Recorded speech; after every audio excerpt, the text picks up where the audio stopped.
Thank you very much. Now we will continue our first roundtable, which will be an open discussion, so you can basically join and ask your question freely. So I would like to ask Ladislav Dyntar, CEO and founder of Festival, please, from that side, join us. István Gergely, Executive Chairman of Budapest Honvéd Sport Association. Bence Kászonyi, owner and manager of V4 Sports. Welcome. Krzysztof Stalewski, Business Development Director of Legia Warsaw. Hey. And Giovanni Varriale, Chief Operation Officer of TIV Kingwe, one of the most respected esport clubs in the region. So first of all, thank you very much for joining this V4 conference. First of all, I would like to ask, because we spoke a lot about the traditional sports and connection with esports. So I would like to ask first Giovanni about how esports is connecting to real sports. So when we are basically turned upside down, so what is the beneficial for an esport club to see when it's connecting to a real club or real management? I guess this question we were discussing yesterday already with Krzysztof. It will be familiar then, so. The real beneficial part of esport and sport, as Jan was saying before from ESL, I don't think there is much. That's the big point. Esport and sports are two separate categories. Of course, we have some connection points like FIFA in this case. Which is the biggest connection point between the sport, football, and the digital world of esport.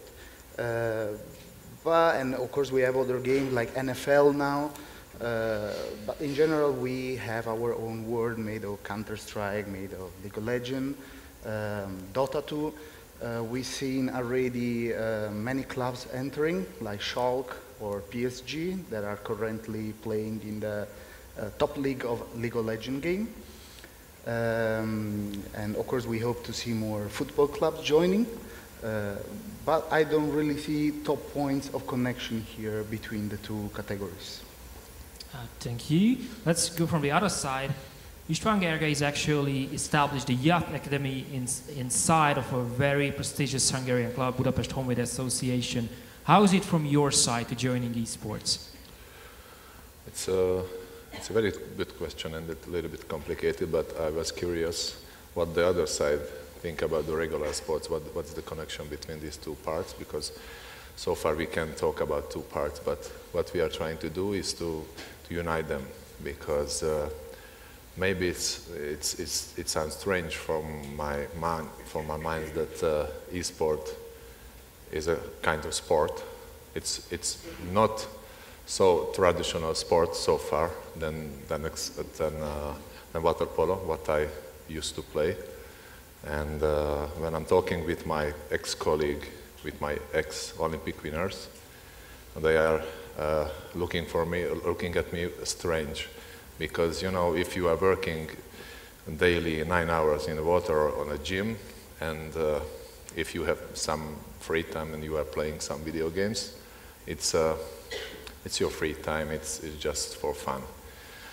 But esport is something different, and the key from the beginning till the end to the success, because everybody wants to be successful, everybody wants to gain some money or be in a competition, national or international, and there are many similar things that you have to go and play.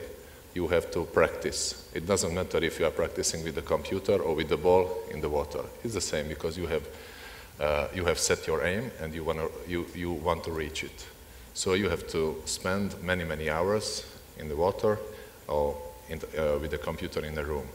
But you have to be prepared not just physically as a sportsman, as an athlete, but mentally too. So there is another similarity, because you can reach certain level as an athlete just with your body, because you you have very good gifts. You are tall, you're strong. Maybe your skill for swimming is better than the others, but after a certain level, you have to think about it. You have to go to a sports psychologist, you have to read, you have to watch many topics to be better. This is also same in esport. You have to practice, you have to have supporters. Then there is a coach in sport, a manager, or maybe you have also a coach who is coaching everybody else. So there is a group, there is a coach, there is a place, and on the other side is a pool, on the other hand is a computer room, and there are also competition challenges. So we set our aim in Honvéd just as we set for the other regular sports, that we have a place where we have very good things, or computers with high quality.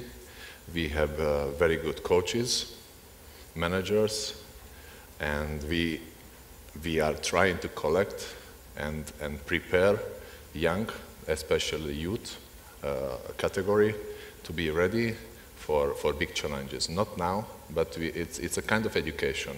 We need to educate them.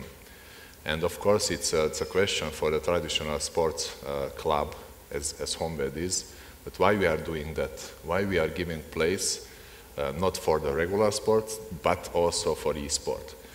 The question is, I think the answer to this question is very easy, because the Honvéd is a brand. We are trying to get as far as possible. So if we are just working with traditional sports, and there is another place of e-sport, where are much more members than in Hungary in total in every registered players in any kind of sport, then there is a place where we have to go. And maybe we won't find there Olympic champions in any kind of traditional sport, for example in water polo, but we are trying to give them something what we already know as an Olympic champion, that you have to work a lot. You have to set your aim. You have to work a lot. You have to be punctual. You have to go there and there and there, and you have to do this and this if you want to be a successful esport player. So hopefully they want to be a successful esport player. And I was surprised because we have some good names in Hungary too, and they wanted to. A lot of young children who are working there or doing some sport there, they were asking an autograph for example, Kodiak. He is our coach, not from me as an Olympic champion, 2 times Olympic champion, but of him. You know, it's something strange. And then we recognize that there are many athletes who are playing in their free time some kind of e-sport. So we are giving possibility to get them to Honvéd, back to the Honvéd, not giving them possibility to leave us. So there are many things, but it's very interesting and very important. Yeah, in Honvéd case, it's connecting very, let's say, unique in this category, because you really emphasize that yacht management is very important for you. I turn to Bence. How's it from your side? So what's the, let's say, the beneficial point for eSports, basically, let's say, to join a sports management or a sports management team, of course, hire a sports management team, or to join a traditional club? Is there an option, let's say, for eSports? We haven't really considered it in the past. We tried to stay and do it by ourselves so far, but I can see most of the connections that were mentioned before, and I agree with most of them. I think it's in many sense it's very similar than traditional sports in terms of training the players, managing them, and achieving success with them.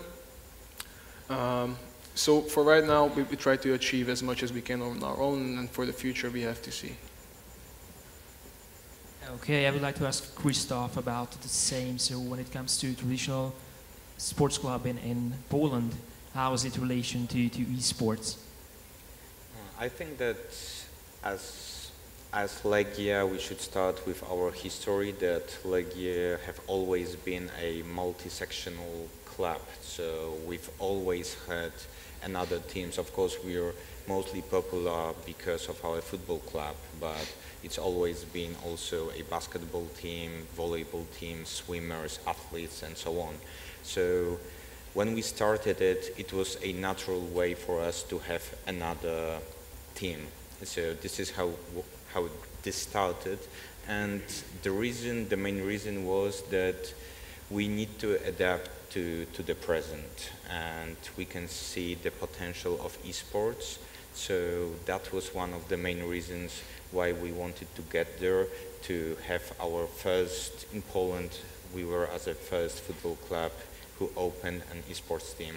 So far it's FIFA, as Giovanni has mentioned, that there is a link, like some logical link between traditional sport, football, and a football FIFA on a digital pitch. But I can see that there are many similarities in this way, that we've gone through it as a sports club. We've had to manage our players, our coaches, our media.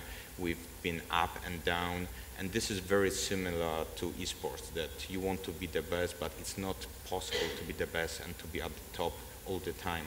So we have this kind of experience, how to work with players, how to work with youth and kids, and we're also thinking about some kind of maybe gaming academy. So those are things which we already have experience in, and I think that thanks to that it would be easier for us to do something in esports. Of course, esports is also, there are some similarities, but there are a lot of differences. So we can't do it by ourselves. I think that we need some knowledge from the esports world to do it at the top level and to do it really good, because we can't do it alone, because we don't have this kind of knowledge.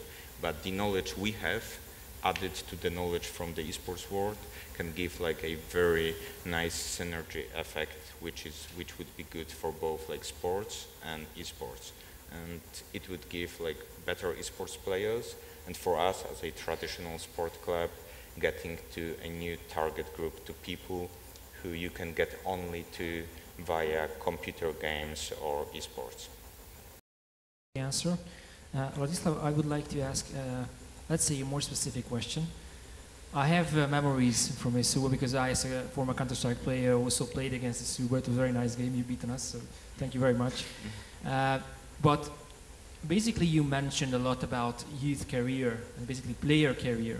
So when it comes to traditional sports and when it comes to sport economy, we talk about salary as well, and we talk about respective careers. So for your players in Esuba, what is the, let's say, the career plan? What is the, let's say, salary plan? I don't want you to mention numbers, but it is a career plan which youth people actually can say that it's my job in full time. To be honest, like in terms of careers, I think the players are not thinking that much ahead, and they only see themselves as future professional players. The only thing they want to achieve is actually to earn money by playing. That's their dream. But they do like the background of traditional sports clubs. There was no coach that was coaching them when they were 6 or 5 years old. There was no like middle team that was coaching them when they were 15, you know, telling them about the possibilities. They had to study more about the game. Right now the players, they only play on servers. They do play in-game ladders. They do compete sometimes in small tournaments. And there is like a big gap between I play it for a hobby and then suddenly they become professionals and they get big salaries, like we saw in one of the presentations, ranging from $4,000 to $10,000 per month. And suddenly they are professional players, and that's everything they have, you know, in their eyes, and that's lying ahead of them. But they don't think to the future. Most of the players, they are very young, and sometimes it happens quite quickly that they become injured. You know, their body is not, you know, ready to be playing for 10 to 12 hours. They would need to involve more sports. They would need to involve psychologists as well. We talked about that today, and I think it's our part is the team and sports organizations to educate the players to think ahead, to think behind, you know, after what happens when you finish your professional career. You are old, maybe. We don't have enough data in terms of the average age of professional player. Right now, it's young generation, young group of players, and the oldest players we basically know are the guys from Virtus Pro, and maybe Vajtra used to play StarCraft back in the old days, but right now most of the players are from 18 to 25 years, I would say, just guessing here, and we don't have the experience of the market, of the esports industry to say what happens to them. Right now it's quite lucky because there is so many jobs openings, like you can become commentator, you can become involved with the company that's creating the game, help them with testing, you can set up your own business and an esports agency or something like that. But what happens when there is so many players that there is no more space for you? And I think it's our part as a teams to educate the players to think ahead, to have a backdoor. Like what happens if you don't succeed as an esports player? What is it you are going to do? Thank you, Giovanni. From your side, again, thinking is basically competing on many levels, and these are most of the time top levels. So when it comes for player career, how do you basically teach, or are you teaching players how to handle for the pressure, of course, because there's a lot of pressure from media side also, and from the career perspective? Well, when it comes to those sides, we learn a lot ourselves from the sport world. So, of course, we as a team has a psychologist in place. We have a motivational person for the team that follow them. Our manager are instructed to follow the team, not just manage the balance, accountability, and things like that, but also to follow them in everything they need as a personal, individual level. It's also important to give them structures that are specialized for what are their needs. So first of all, the esports started with the gaming house concept that was literally throwing players into a room sleeping together. This was good for the first part because the players were spending most of the time knowing each other, and it's important to create the team. But then it became bad because then you kill the individuality of the player. They don't have private spaces, and they just stop playing on good levels. So there are several factors here that help a player to become top in its category and help the team to become top. And this is the psychological, this is the physical training, this is the chef that has to prepare certain dietary plans. We have, based on the days, based on the match, certain plans for food for them. We have certain trainings. We are not there yet when it comes to physical trainings, because most of the players still neglect this part. But we are working on with the new structure that are coming, the eSport performance centers, to cover also this part with having fitness gym area inside the building. So on this side, we have to get the best possible from the sport world, because they already passed through there and they already know how to work in this area.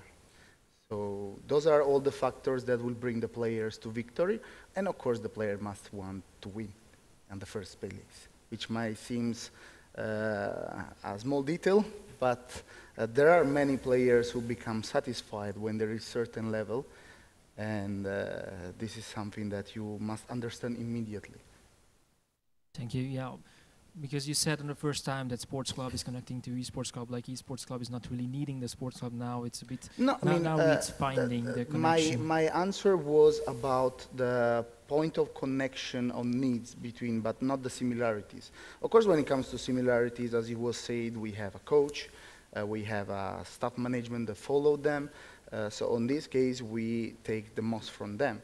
But I was answering more on a point of what are the point of connection between the two club sides. Thank you, thank you. The next question is for István, because as we mentioned, it's a lot of demand on a player. So let's say a football player on normal terms, not on normal terms, on high pressure, he plays like 80 games in a season. For an esport player, let's say a Counter-Strike professional player plays almost like 180 or even more matches, which means rounds or even major matches, which is a lot of pressure. And also they can train literally 10 hours a day. So are you prepared to teach them something, how to train effectively in this environment? We don't have professional esports players so far, but we are trying to educate them, get them that level. But just turn to back to you, there is another similar thing, the dual career, so-called dual career,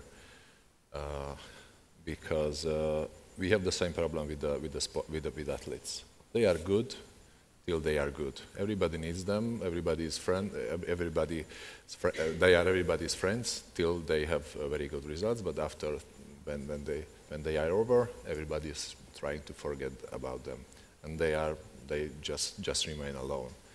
I think this is the same with esports athletes. So there is another similarity. And back to the question.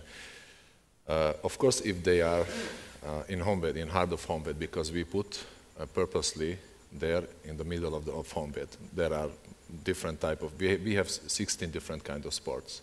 There are girls, boys with good body, nice body, they are sporting, they are running, they are very sportly, so the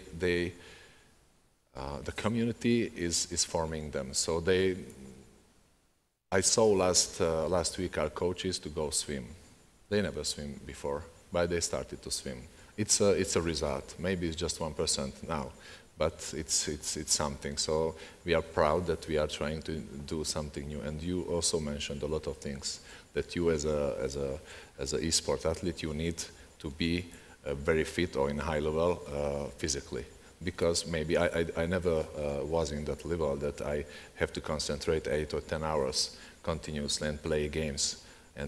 But in water polo, in our sport, if you are in the same level with your opponent, that one is going to win who will be able to concentrate in the last half an hour, because there is a difference. That makes the difference, not from the beginning. Because if he is weak, it's over after 5 minutes.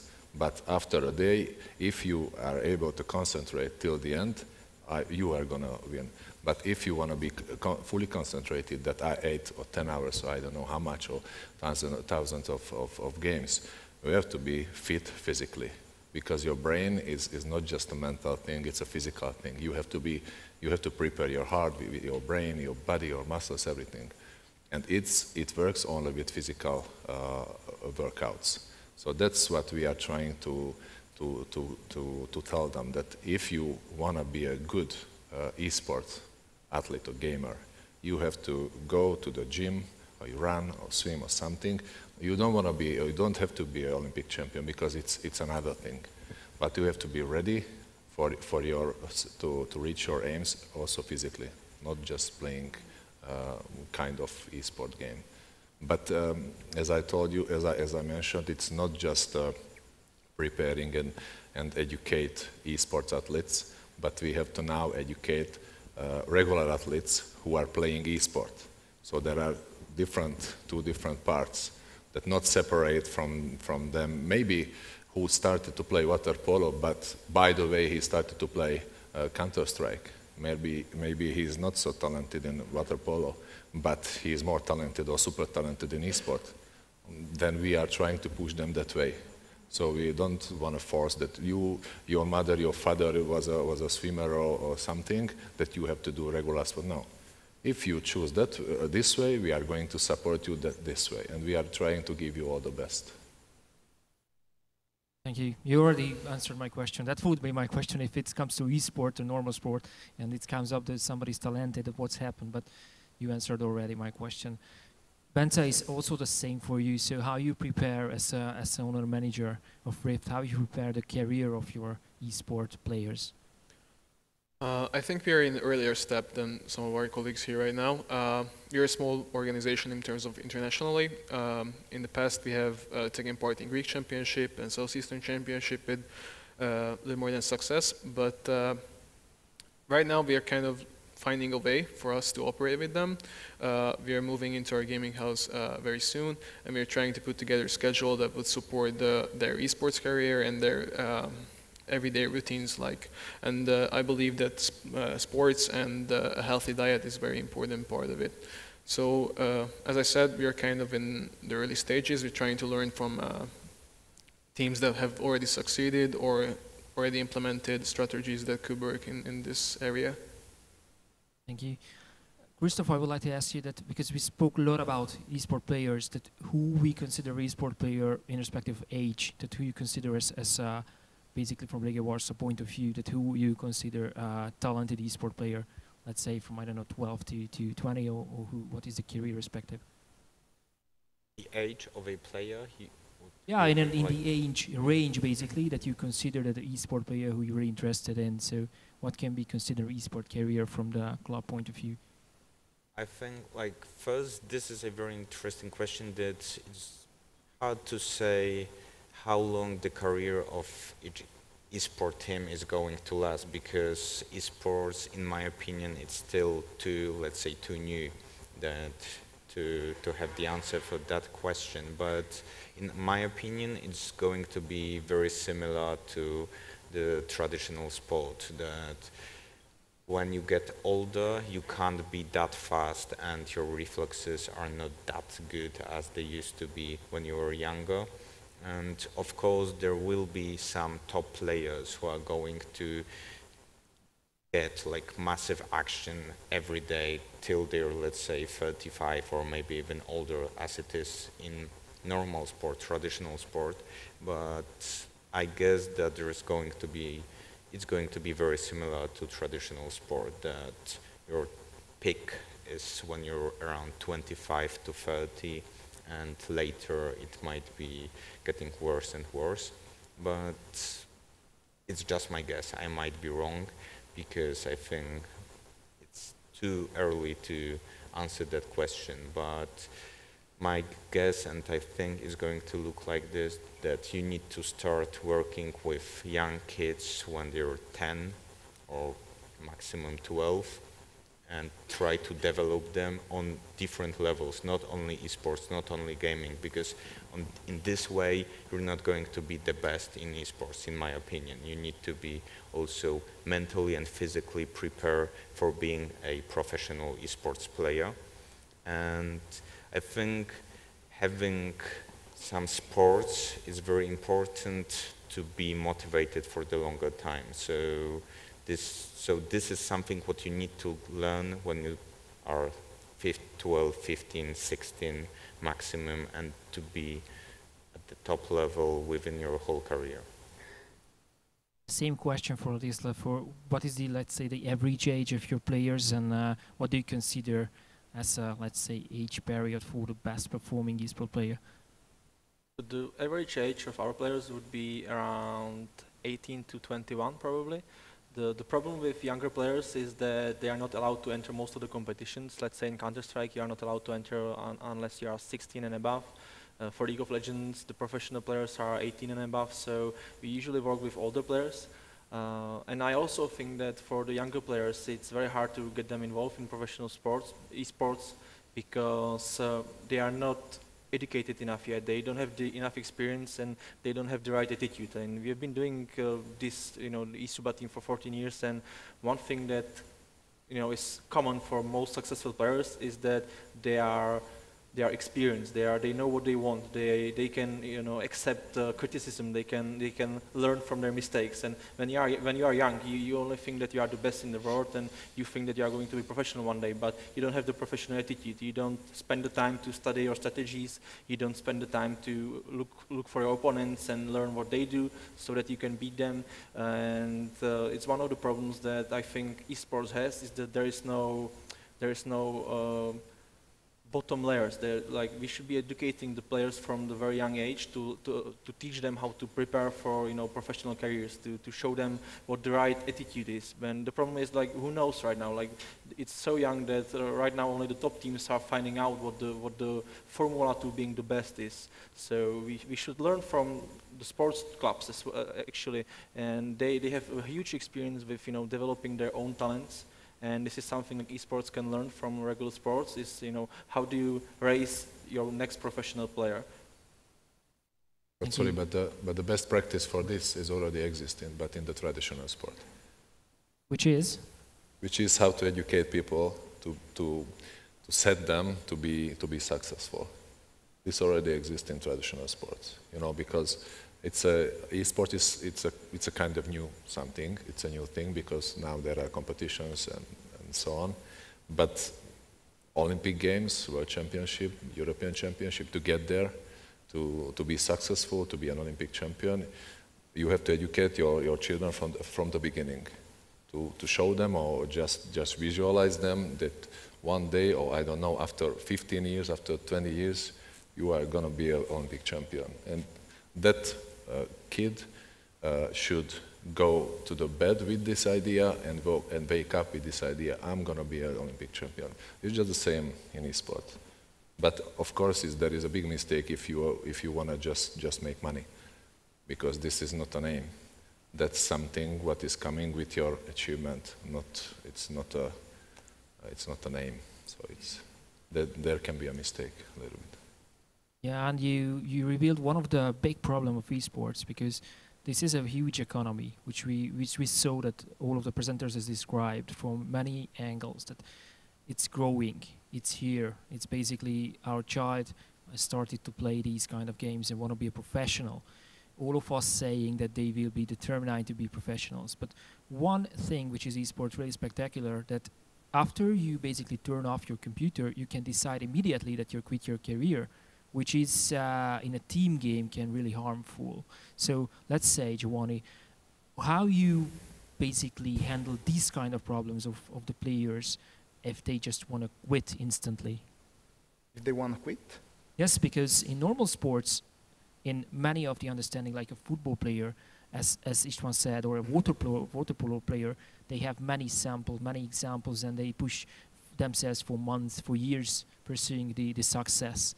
In esports, these are young people, and most of the time when they get harassed, as Ladislav said, when they get harassed by somebody or saying or receiving negative comments, they have some kind of a disbelief, and they could easily turn themselves and demotivate themselves and say that I'm quit, and even they are talented, they could be, let's say, waste the whole team. Well, I have to say I don't have any personal experience with a player that would like to quit. Usually, especially when you play on bit higher teams, when there are higher salaries, you pick already player that has already some sort of esport career on the background. So they are already players since they are already playing since few years, and they already know what is their path. Of course, what we do as a team to solve the problems that might come from a fan base that might become against a certain player if he doesn't perform that well, is to have certain work around the content. Players love to read comments on social media pages. This is something we had with our Dota 2 team, that they were clearly saying after every match they were reading those comments. So we always try to create some certain content that doesn't point exactly in case of a loss to the match. So we do some sort of psychologist work around this content that help them not go down. And of course, in some cases, they might get really bad because of comments. But in general, also in the esport world, because a bit of the Twitch chat, which is well known to be not the best place to find your answer, players are starting to just ignore most of the time. But I have to say that when it comes to the comments under the social media post, hardly you see a huge aggressivity from the fan base to a certain player. It's more like on the performance of the team in general, that it was poor, but normal comments that don't really push you down. As I say, I don't know if there was actually even an experience of a huge player quitting. From my point of view, I never heard that. But we have in our contract procedures that will allow the player to quit the game. So without any consequences, or there is some? No. There are mechanics that if the player would like to quit, he can do that, and there are no penalties. Of course, he has to give some time to us to find a replacement, but this is something that actually came for our young player of 16 years old that was asked actually by the father. So there are those mechanics in place. I don't know about other contracts, but we do. And if the player want to quit, we of course don't force them to play. But on the other side, we really try to keep their morale high with all those variables that I was explaining before. So food, diet in general, some kind of sort of physical activity, psychologist, certain content target to raise their morale. So some certain videos of interview about the player that show how the community love him. And all those things help a lot to rise his morale in any case. Sounds very, very good. I know the Hungarian scene is very, let's say, toxic in this perspective when it comes for losing. It's really hard for them to understand that those players who they really love is not performing on the level that they're capable for. So next question is for Bence, the same. How you handle this kind of dilemma, let's say, from a manager point of view? As our organization pretty much started from the ground in Hungary, I had many personnel experience in that front, because in the beginning we had like no budget to players, so basically we were like getting players to play together, under our umbrella pretty much. And so there was some negative experiences that we could learn from. It's mainly because they had different perspective in terms of what is this in their lives. For some of them it was just to spend time, to be with friends, and they didn't take it seriously. And as we grew as an organization, we had to look for players who wanted to succeed in this as a career and who wanted to achieve great things. And right now, as we are mainly working with Hungarian players, but start to open up to international players, what we see is that internationally, there's a whole different attitude towards the game and towards the esports in general. They look at it as a job, and we don't have to have conversations about why meeting with your girlfriend is not as important as being in practice. So overall, in my experience, I believe that sitting down and getting to know a player before you start to work together is really important. And also, I believe the Hungarian scene is a little bit behind in many aspects in terms of sponsors, competitions. But I would say the biggest issue right now is that the players' mentality towards the game and the whole, towards the game pretty much. So I think we can learn a lot from abroad. And to answer your question, I think if you know a player, you know what their goals are, and you can decide if you want to work together to achieve the same goals. And if they don't want to do it, obviously you cannot do anything about it. Huge problem, I think. Okay, for the last minutes, I would like to turn to the audience. If you have any question, please raise your hand so you can answer any of the roundtable. Not yet. They're really enjoying that they do not have any question right now. So, Krzysztof, I would like to ask almost the same for you. So, esport is much more dynamic than the real sports club. So, there's no like yearly contract. So, how you prepared yourself for this kind of question of quitting from esport career and jumping in or out of these team members? Well, actually, when you've asked this question, that it came up to my mind another question, and I'll ask it later. So I think that, yes, we can have this kind of a problem, and this is the problem of every new structure, of every new developing sport, I guess, and not only sport, but also business, so that you can lose your employees or your sportsmen, your athletes. But I think if you show them wisely, like their career, how it can look like, that it's not only about money, as it was mentioned before, that it's about something more, and that we can do it through some factors, some points, and so on, then you're not going to have this problem. When you find a good person and you know that he or she wants to be the best, they want to achieve something, then when you show them that you really care about them, then you're not going to lose them, they're not going to quit because they know it's good for them. So I don't think if you're a good organization, whether it's esports or sports, it's not going to happen that easily. But when you ask this question, so what I wanted to ask the esports guys here, when do you think is the last moment for a person to say, okay, I'm deciding to go into esports, or to quit that maybe I'm not good enough. Because in sports, there is this age, like, let's say between 16 to 18, that you have to decide that if I'm going to be a professional athlete or not, because when you're 20, 21, it's too late. Do you think that there is this kind of age in esports that after, like, saying when you're 18 and you decide that I'm going to be esports player, then when you're not gonna be like at the top level, it's like the maximum age when you can say yes or no into esports? Yes, let's go from that side, because that could be also the closing question. So, Ladislav, please. I think it's very hard, and compared to regular sports, I don't think there is a certain age that you have to decide, because, for example, there's a guy in Czech Republic who is really talented in Counter-Strike, but he was like 14 years old only when he was like one of the top talents of Counter-Strike. And he had to wait like 2 years to be able to become professional. And then you can have a professional player that you know, becomes somehow talented or relevant in 20 plus years of age. And the nice thing about esports is that you are not that much limited in terms of, you know, your physical preparation and in your body, and it's only about your knowledge of the game, about the determination to practice a lot.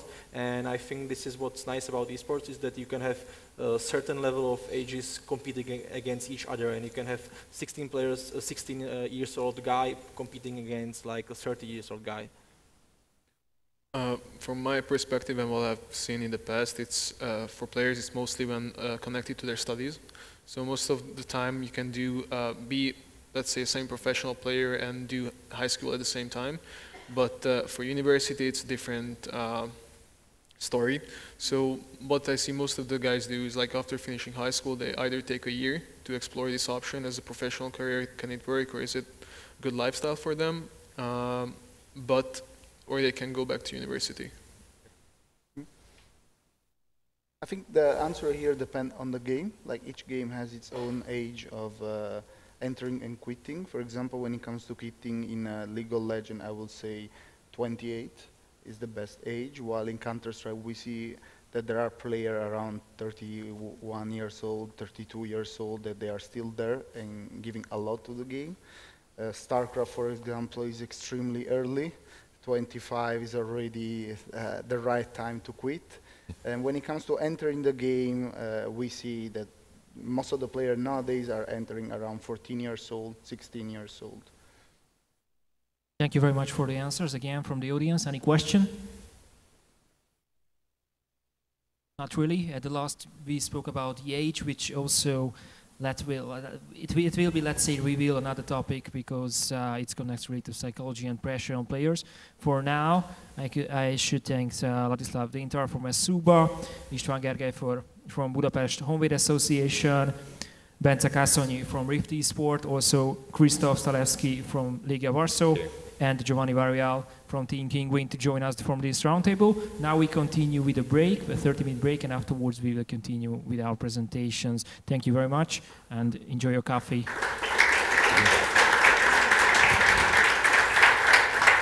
Thank you.